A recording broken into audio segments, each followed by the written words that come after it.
नमस्कार। इस समय हम कर्नाटक के एक गांव में हैं।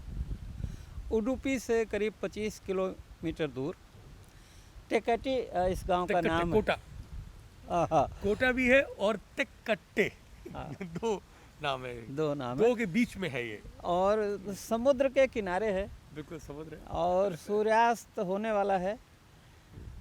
आपने यहाँ इस गांव में आके क्यों ये सेंटर खोला? ये क्या मकसद क्या है?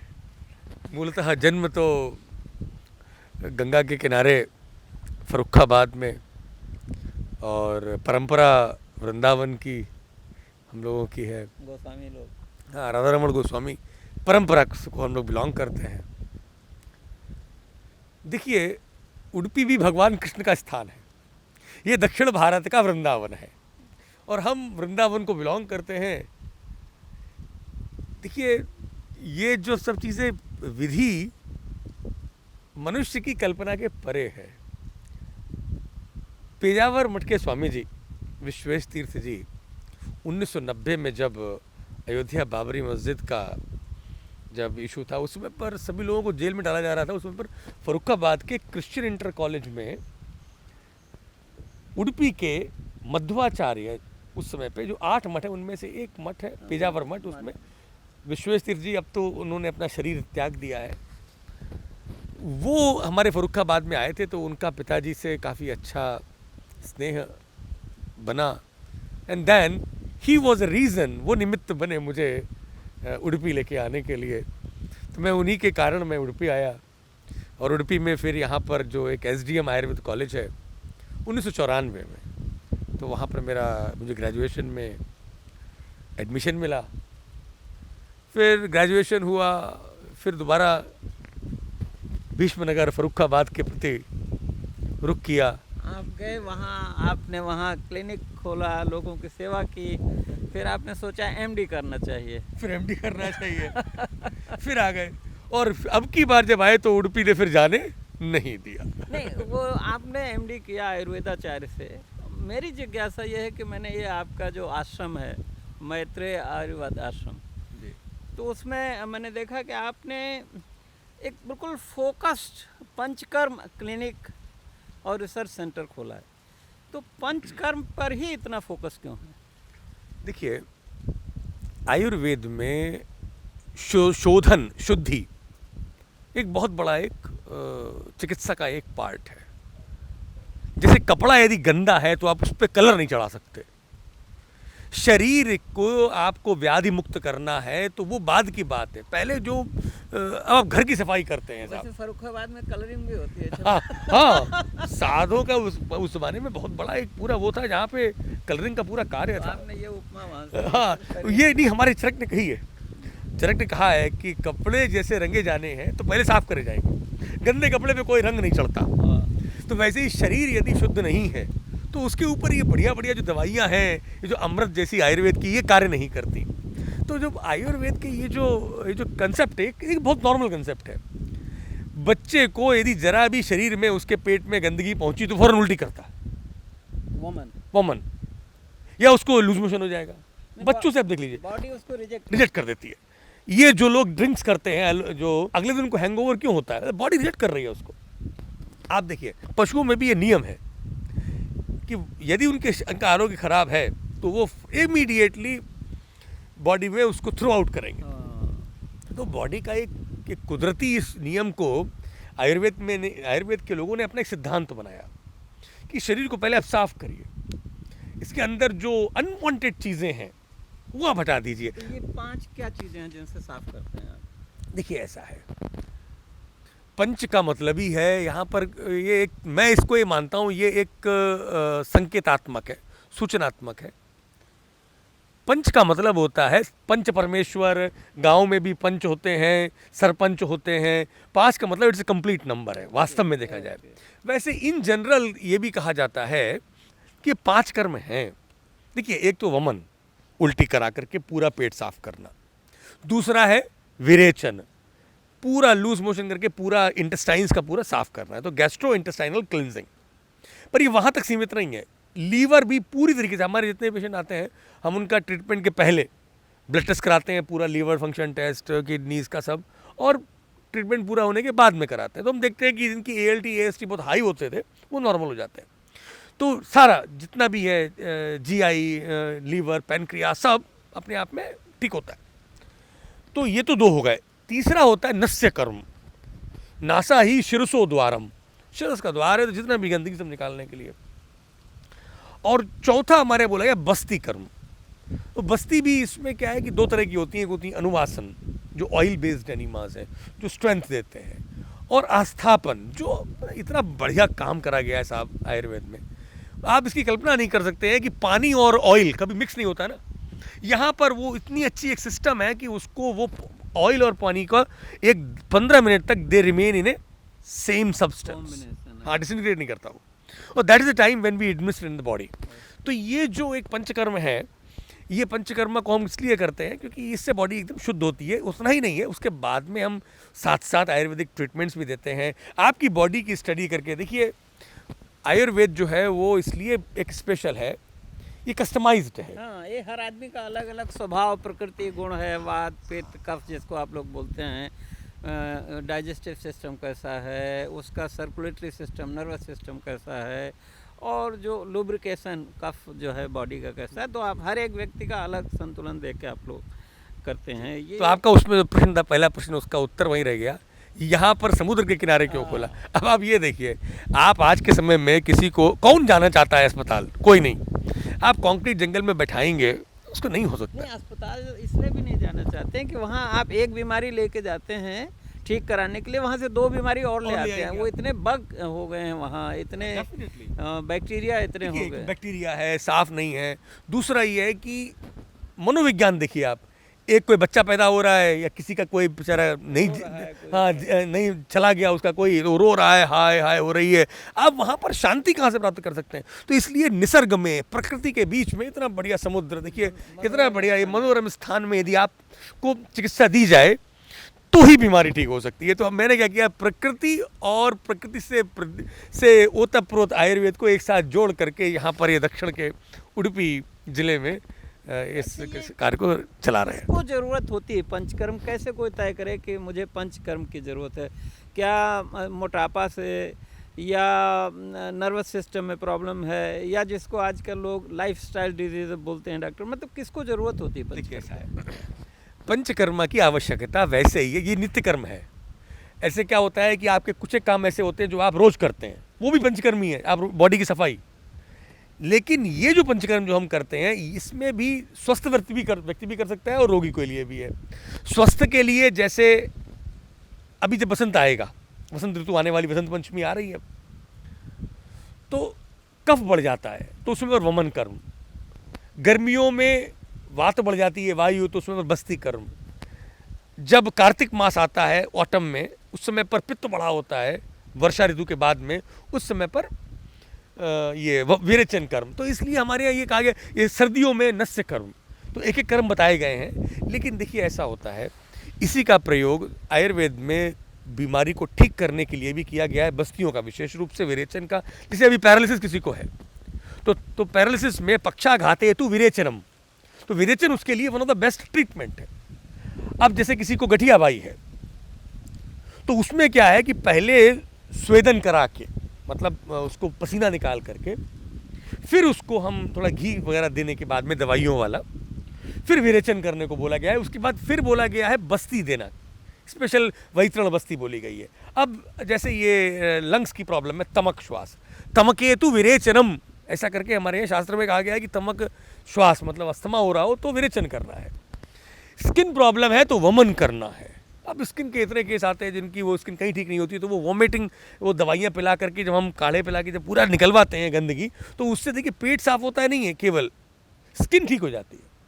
तो स्किन की प्रॉब्लम्स के लिए, वैसे ही यदि बुढ़ापा बहुत हो गया है, एजिंग हो रही है, डिजेनरेशन हो रहा है बॉडी में, बुढ़ापा मतलब एज का बुढ़ापा नहीं, अरे यंगस्टर्स में बुढ़ापा हो रहा है, बोन डेंसिटी कमज़ोर हो रही है, तो वहाँ पर बस्ती के द्वारा हम चिकित्सा देते हैं। तो पंचकर्मा का प्रयोग अलग अलग तरह की बीमारियों में भी करा जा सकता है और स्वस्थ व्यक्ति के लिए भी करा जा सकता है। अच्छा, एक मैंने यूनिक चीज़ देखी है कि आप के क्लिनिक में जहाँ आप बैठते हैं, तो आप आयुर्वेद के साथ साथ कुछ ज्योतिष का भी इस्तेमाल करते हैं। इन दोनों का क्या संबंध है?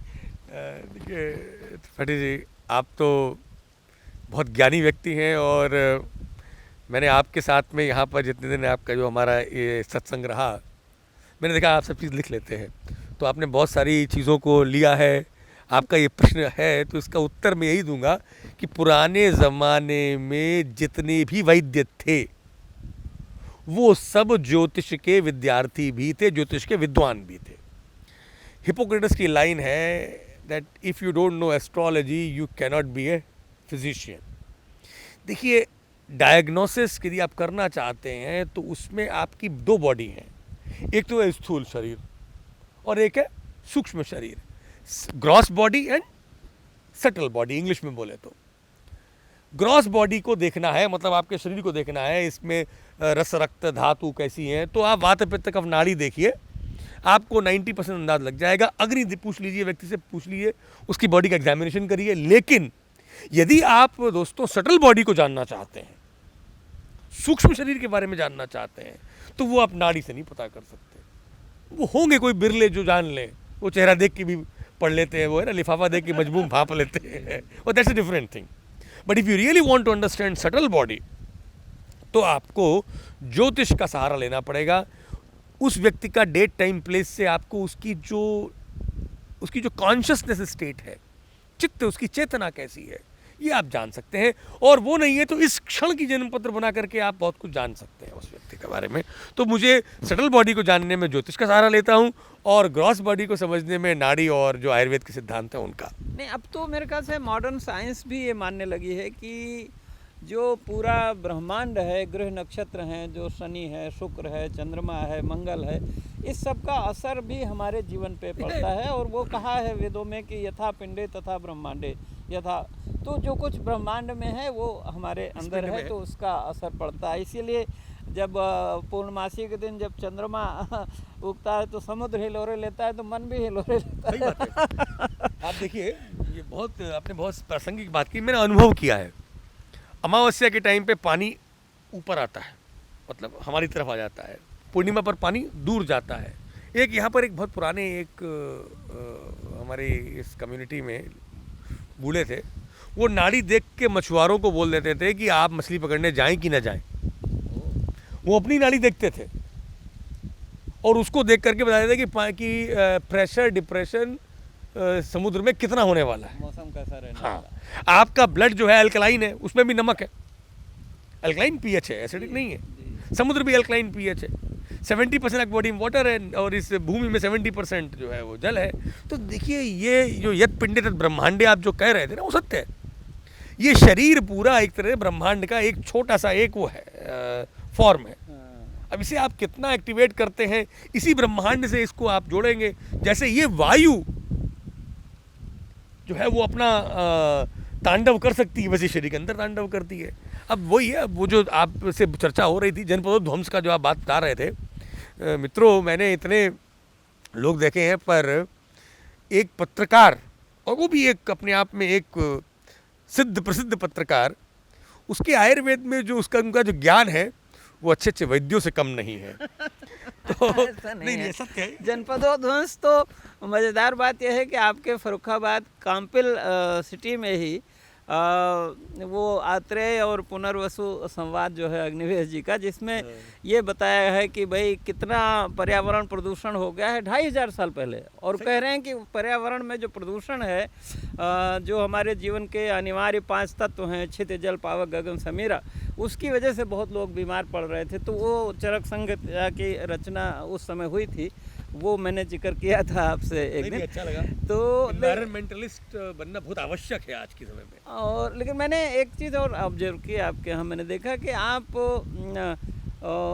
की दिनचर्या सुबह 6 बजे से यहाँ शुरू होती है, लोग समुद्र घूमने जाते हैं, फिर 7 बजे 7:30 बजे से योगा होता है। और ये देखा मैंने कि आप यज्ञ भी करवाते हैं और गोदान भी करवाते हैं, और उन लोगों से करवाते हैं आपके यहाँ जो विदेशी लोग आते हैं, जिनको इसका कॉन्सेप्ट पता भी नहीं होगा शायद। हम लोगों के तो कहीं ना कहीं चित्त में है वो चीज़, उसका लाभ होता है। तो वो क्यों करवाते हैं और उनको कैसे कन्विंस करते हैं? देखिए, उत्तर भारत में थोड़ा सा जो ये जो स्पिरिचुअल हीलिंग है उसके जो मर्मज्ञ हैं वो इधर में थोड़ा सा उनका रुझान कम हुआ है पिछले गत 50 सालों में। लेकिन यहाँ पर दक्षिण में जो एंशियंट विजडम है कॉन्शियसनेस क्लीनिंग की, यज्ञ, इसके प्रकांड विद्वान हैं। विशेष रूप से ये उडुपी क्षेत्र में मैंने देखा है। जब हमारे चरक संहिता में आयुर्वेद में स्पष्ट लिखा हुआ है कि 3 तरह की चिकित्साएं हैं। पहली चिकित्सा है युक्ति। युक्ति माने आप इन हर्ब्स को, नेचर का इस्तेमाल करके युक्ति से आप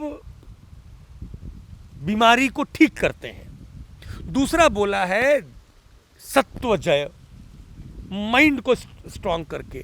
तीसरा बोला है देव चिकित्सा, युक्ति व्यापाश्रय, देव व्यापाश्रय और सत्वाजय। भाई देव व्यापाश्रय क्या है?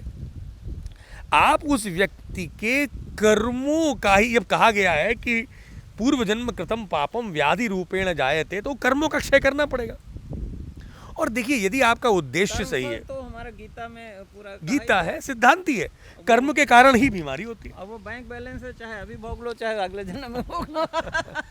तो कर्मों के कारण यदि बीमारी है, तो हमने अब ये देखा है, स्टडी करी है, हर बीमारी के हिसाब से हमारे यहाँ बुक्स में वीर सिंह महावलोक की किताब है, उसमें कौन कौन से यज्ञ करना चाहिए बताया गया है।